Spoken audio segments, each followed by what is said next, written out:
Nós vamos ao pronunciamento do ministro da Justiça, Sérgio Moro. Ele acaba de chegar, você acompanha imagens ao vivo, depois da demissão do delegado-geral da Polícia Federal, Maurício Aleixo. Provavelmente o pronunciamento do ministro seja de demissão. Vamos ouvi-lo.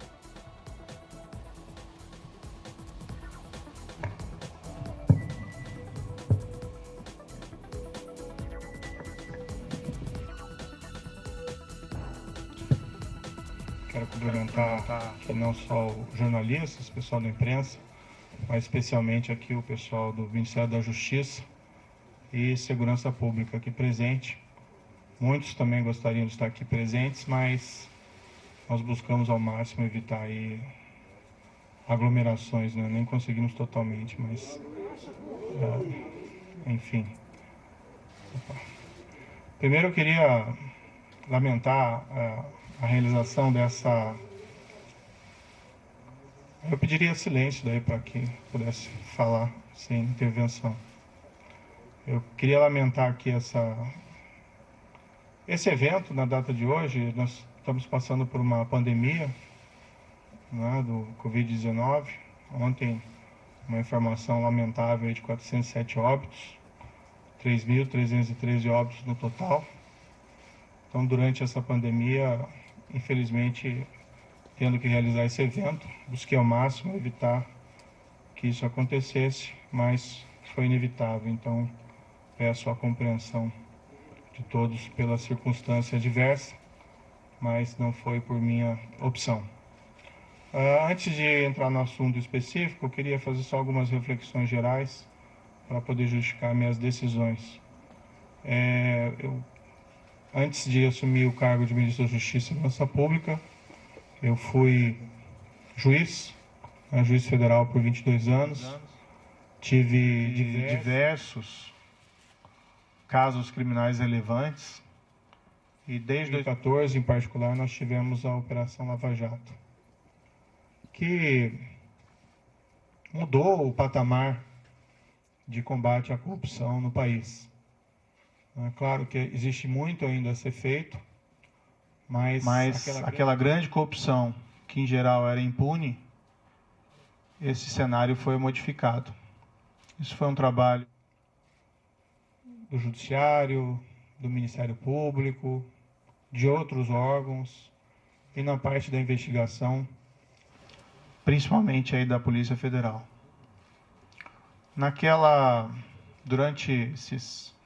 Desde 2014, né, na Lava Jato, a gente sempre tinha uma preocupação constante de uma interferência do Executivo nos trabalhos da investigação.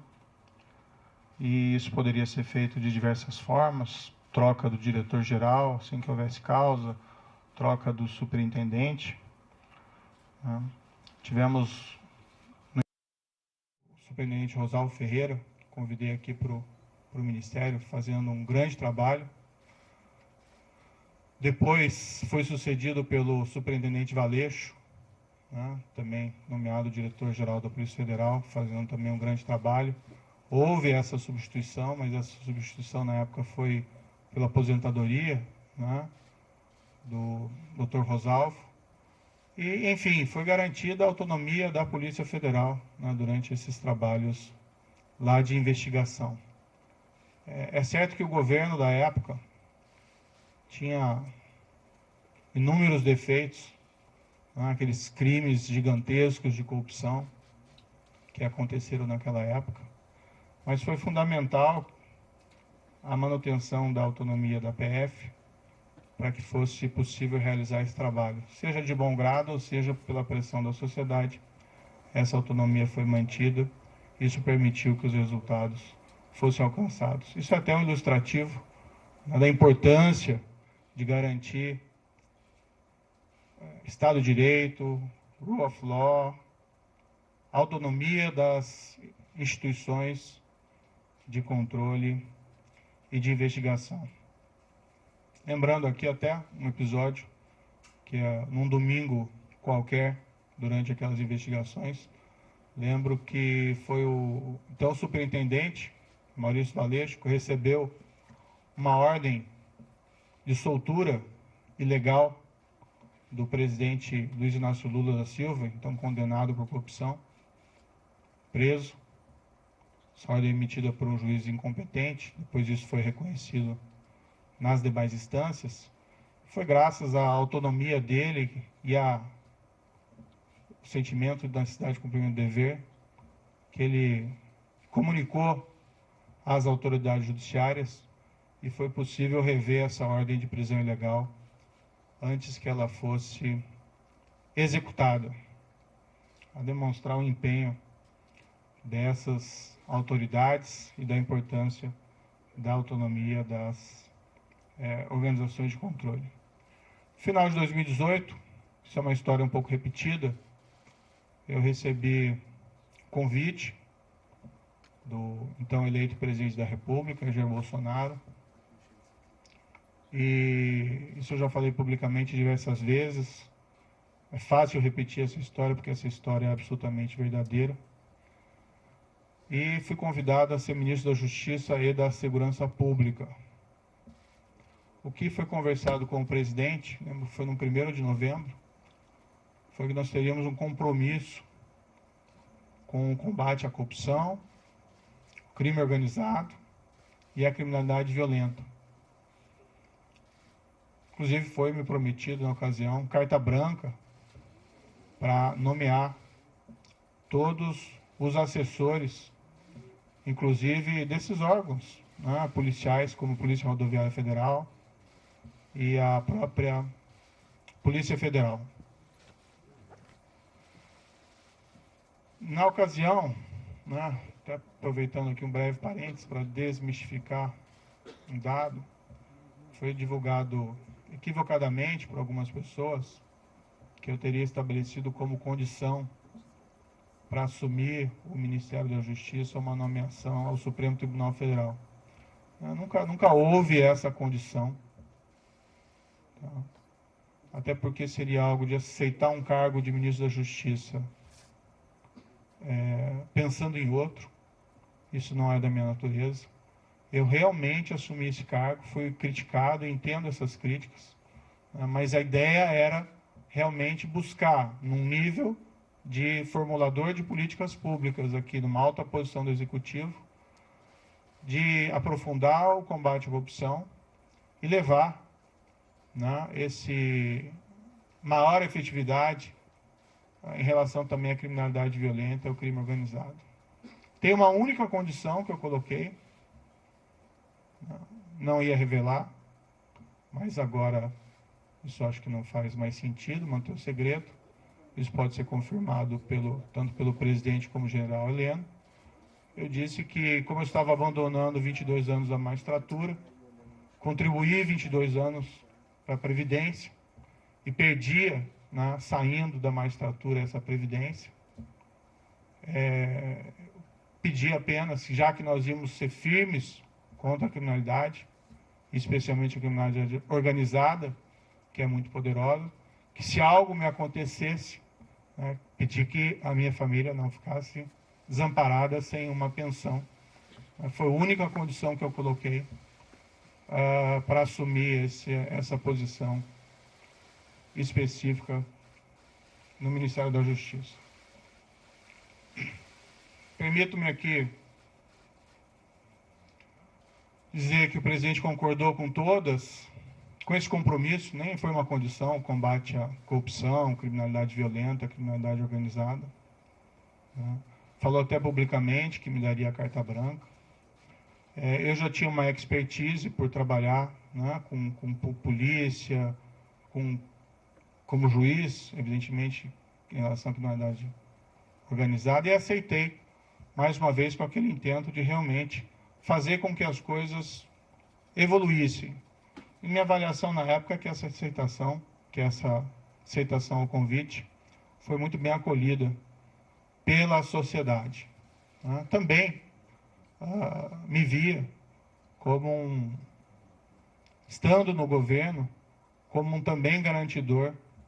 Claro que existem outras instituições importantes, Judiciário, Supremo Tribunal Federal, Ministério Público, mas entendi que pelo meu passado de juiz e meu compromisso com o Estado de Direito, que eu também poderia ser aí um garantidor, né, da lei e da imparcialidade e autonomia dessas instituições. Dentro do Ministério, me permito aqui algumas reflexões, a palavra mote tem sido integração. Nós atuamos muito próximos das forças de segurança estaduais, até mesmo municipais. Nós realmente trabalhamos duro contra a criminalidade organizada. Ouso aqui dizer, claro que tudo isso é sujeito a críticas e segundas opiniões, mas que não houve um combate tão efetivo à criminalidade organizada como houve durante essa gestão do Ministério da Justiça e Segurança Pública, trabalhando não contra, mas com os governos estaduais. Tivemos o caso, por exemplo, da transferência e isolamento das lideranças do PCC. Tivemos recentemente a prisão do maior autoridade do PCC em liberdade, 20 anos foragido no exterior, graças a um trabalho de investigação eficiente da Polícia Federal. Tivemos recorde de apreensão de drogas no combate ao crime organizado. Isso é importante, tirar droga das ruas, cocaína, maconha. Isso feito pela Polícia Federal, isso feito pela Polícia Rodoviária Federal, também um belíssimo trabalho aqui desenvolvido, pela Força Nacional nos locais em que ela atua. Tivemos aí recorde de destruição de plantações de maconha no Paraguai, que é o nosso principal fornecedor. Números expressivos de apreensão de produto do crime, seja de droga, seja de corrupção, principalmente aí no caso pela Polícia Federal. Buscamos fortalecer a Polícia Federal e a Polícia Rodoviária Federal nesse período, com ampliação dos concursos existentes. Empregamos aí maciçamente a Força Nacional em todo o território nacional. A Força Nacional é uma instituição que, a meu ver, deveria ser fortalecida. Nós estamos lá defendendo no Congresso Nacional uma emenda à Constituição para tornar ela uma instituição prevista ali na Constituição, para que nós possamos ter, com o tempo, também um corpo próprio, sem prejuízo dos mobilizados, sem prejuízo dos requisitados do Estado, que nós queremos fortalecê-la. Ela tem sido muito demandada e às vezes nós sentimos que nós não temos aí a perna suficiente. E ela atendeu diversas emergências de segurança pública nesse período, lá no Ceará, por mais de uma vez, espalhadas aí em terras indígenas. Enfim, no nosso projeto Em Frente Brasil. Nós criamos o CIOP, Secretaria de Operações Integradas, até nessa linha de fortalecer a integração.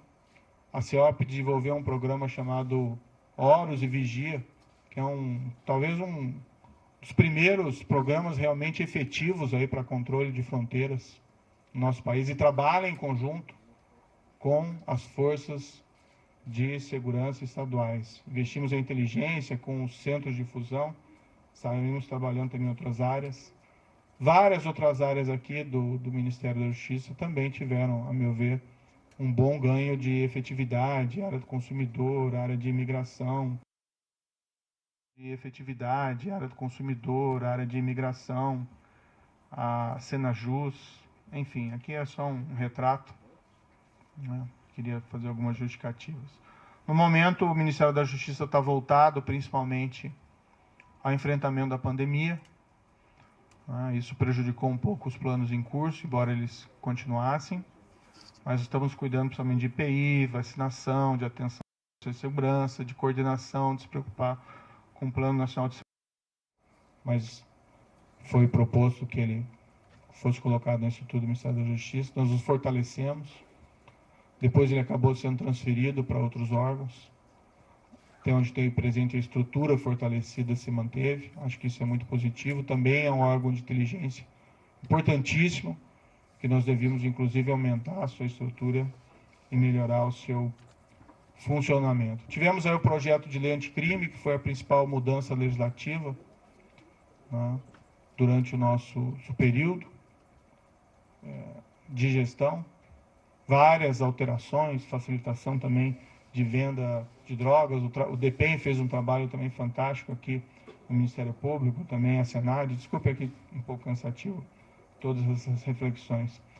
O projeto de lei anticrime poderia ter avanços maiores, infelizmente não foi aprovado em sua totalidade, mas ainda assim, na minha avaliação, ele representou um grande avanço. E eu lembro aqui, num dos primeiros projetos que nós fizemos no Ministério da Justiça, logo no início, foi uma campanha motivacional, né, para os servidores. E o tema era faça a coisa certa sempre. Então, esse sempre foi o mote, sempre foi a palavra, frase de ordem do Ministério da Justiça e da Segurança Pública. Faça a coisa certa, não importa as circunstâncias, arque com as consequências, isso faz parte. Acho que com tudo isso, nós conseguimos resultados expressivos, alguns deles eu já mencionei, como as questões de combate ao crime organizado, mas nós tivemos aqui, permito-me dizer, uma redução expressiva da criminalidade, né, em 2019. Tudo bem, já tinha uma queda em 2018, mas em 2019 nós tivemos uma queda em percentuais sem precedentes históricos, né, menos 19% de assassinatos. Outros crimes também caíram percentualmente de maneira até mais significativa. Mais de 10 mil brasileiros deixaram de ser assassinados. Claro, né, é um resultado compartilhado com os estados, com os municípios, onde tem combate à violência, ninguém tem dúvida disso, ninguém quer invocar esse mérito específico de maneira exclusiva, até porque a proposta do Ministério da Justiça sempre foi integração. Não importa o resultado, não quem leva a medalha no final. Mas é muito significativo e muito feliz. Medalha no final. Mas é muito significativo e isso me deixa muito feliz que nesse primeiro ano nós tivemos resultados assim tão positivos.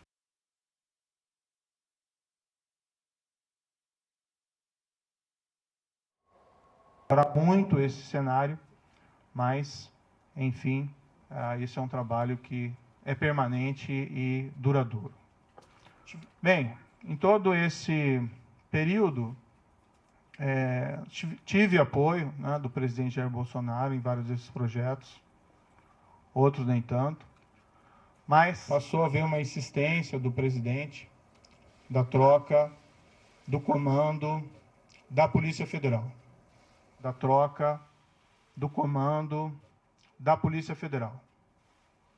Isso, inclusive, foi declarado publicamente pelo próprio presidente.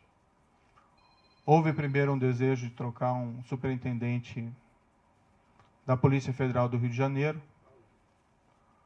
Sinceramente, não havia nenhum motivo para essa substituição. Mas conversando com o superintendente em questão, ele queria sair do cargo, né, por questões exclusivamente pessoais. Então, nesse cenário, acabamos concordando, eu e o diretor-geral, em promover essa troca. Agora, tem que fazer uma referência bastante rápida, né? Eu não indico da Polícia Federal. Tá? A única pessoa que eu indiquei na Polícia Federal foi o diretor, o Maurício Valeixo. Não é meu papel fazer indicações aí de superintendentes. E assim tem sido no Ministério como um todo. Eu sempre tenho solicitado, dado autonomia, né, ao pessoal que trabalha comigo, a palavra certa não é subordinado, é equipe, para que eles façam as melhores escolhas, né? Assim se valoriza aí os subordinados, desculpe, a equipe, e as escolhas técnicas. Eu tinha notícia quando eu assumi aqui o Ministério da Justiça, de que pelo menos havia rumores de que a Polícia Rodoviária Federal tinha algumas superintendências, indicações políticas. Eu escolhi o diretor-geral, Adriano Furtado, está aqui presente. Ele pode ser testemunhal, que eu disse para ele na ocasião, que eu falei, escolha tecnicamente, né? O que não é aceitável de maneira... Que eu falei, escolha tecnicamente, né? O que não é aceitável de maneira nenhuma são essas indicações políticas. Começa a preencher esses cargos técnicos, principalmente de polícia, por questões político-partidárias, realmente o resultado não é bom para a corporação, inclusive. O presidente, no entanto, passou a insistir também na troca do diretor-geral. O que eu sempre disse ao presidente? Presidente, eu não tenho nenhum problema em trocar o diretor-geral da Polícia Federal, mas eu preciso de uma causa.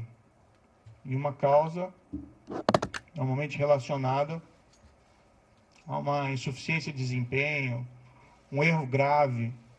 E, no entanto, o que eu vi, né, durante todo esse período, e até pelo histórico do próprio diretor-geral, que é um trabalho bem feito. Né?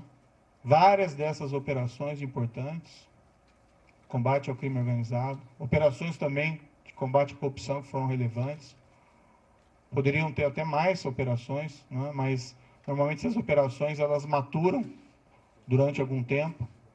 E ano passado, em particular, nós ficamos aí 4 meses sem poder movimentar inquéritos envolvendo lavagem de dinheiro, né, por uma decisão judicial. Isso também prejudicou um pouco os trabalhos. Mas o trabalho vinha sendo feito e até a queda dessas estatísticas criminais é um indicador relevante de que o trabalho estava sendo positivo.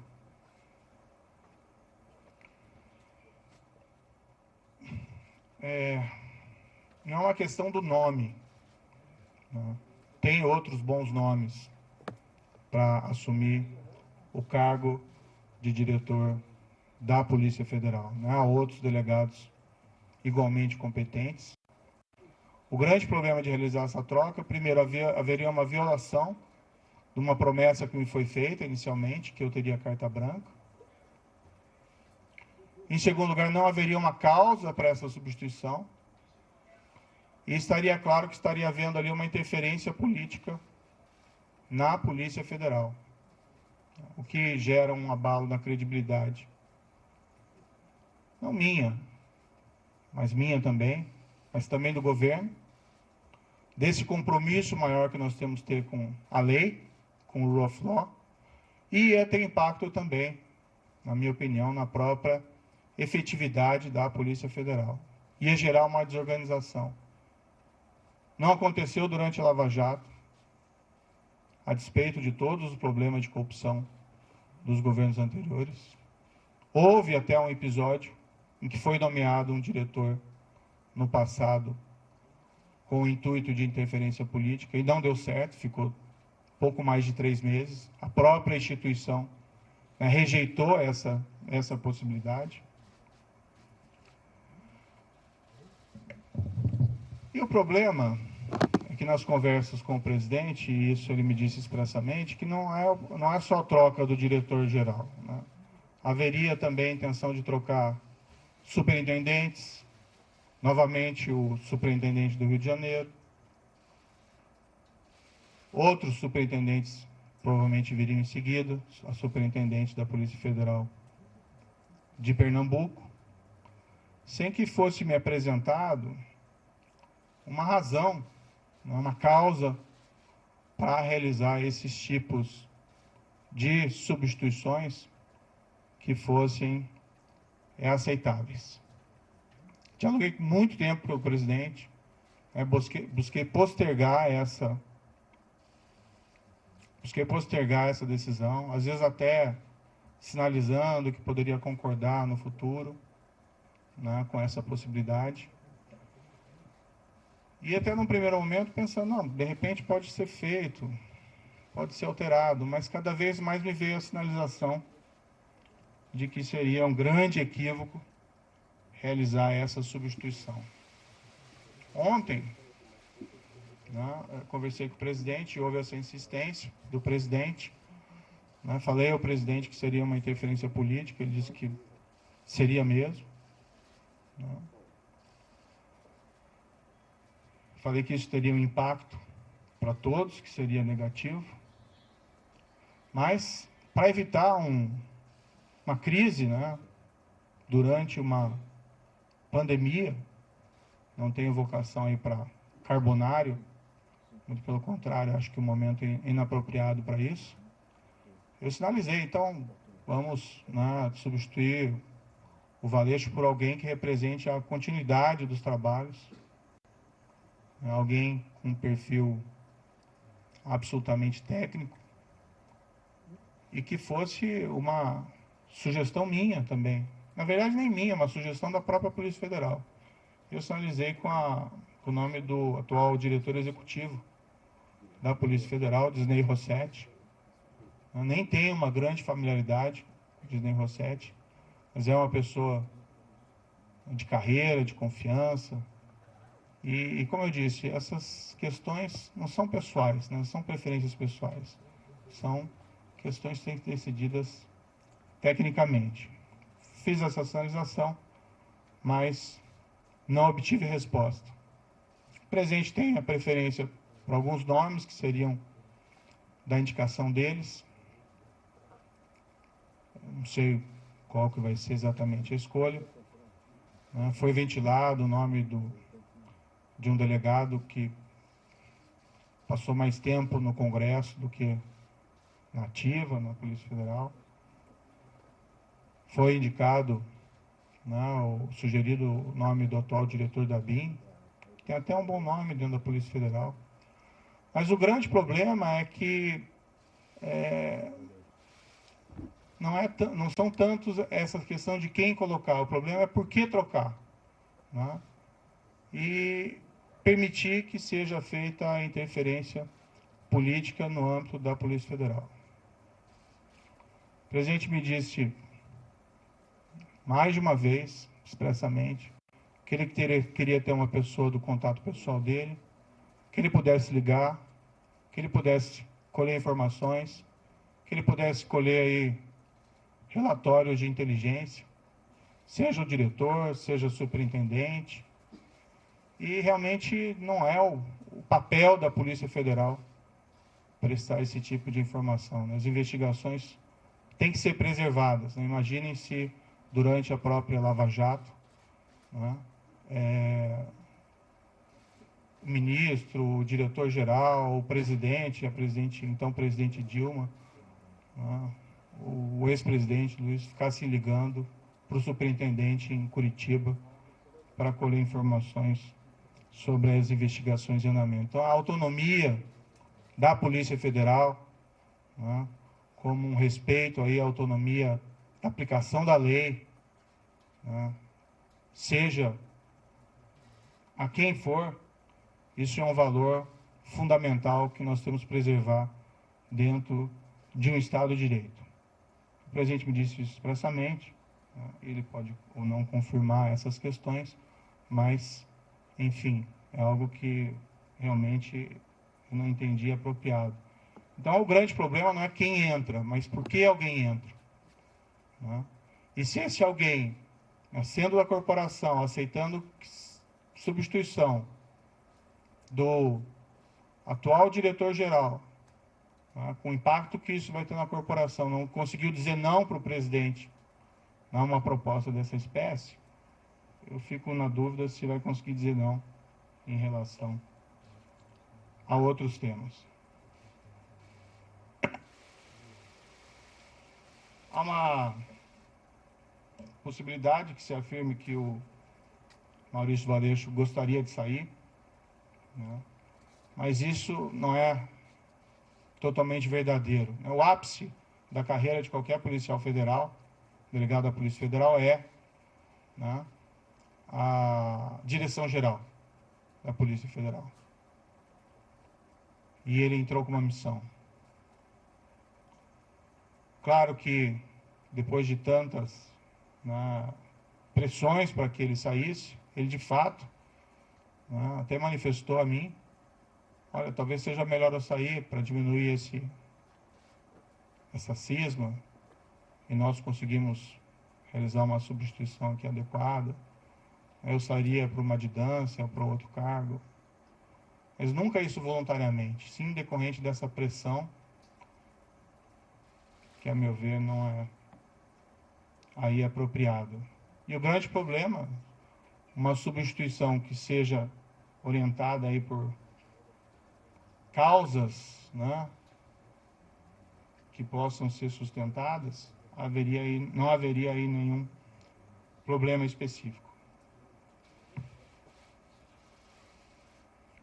O presidente também me informou tinha preocupação, né, com inquéritos em curso no Supremo Tribunal Federal, e que a troca também seria oportuna da Polícia Federal. Seria oportuna também da Polícia Federal por esse motivo. Então, até também não é uma gera uma grande preocupação. Então, até algo que gera uma grande preocupação. Enfim, eu, né, sinto que eu tenho o dever de tentar proteger a instituição, a Polícia Federal. E por todos esses motivos, ainda busquei uma solução alternativa, né, para tentar evitar aí uma crise política durante uma pandemia. Acho que o foco deveria ser o combate à pandemia, mas entendi que eu não podia aí deixar de lado esse meu compromisso com o Estado de Direito. A exoneração que foi publicada, eu fiquei sabendo pelo Diário Oficial, pela madrugada. Eu não assinei esse decreto. Em nenhum momento isso foi trazido, em nenhum momento o diretor-geral da Polícia Federal apresentou um pedido formal de exoneração.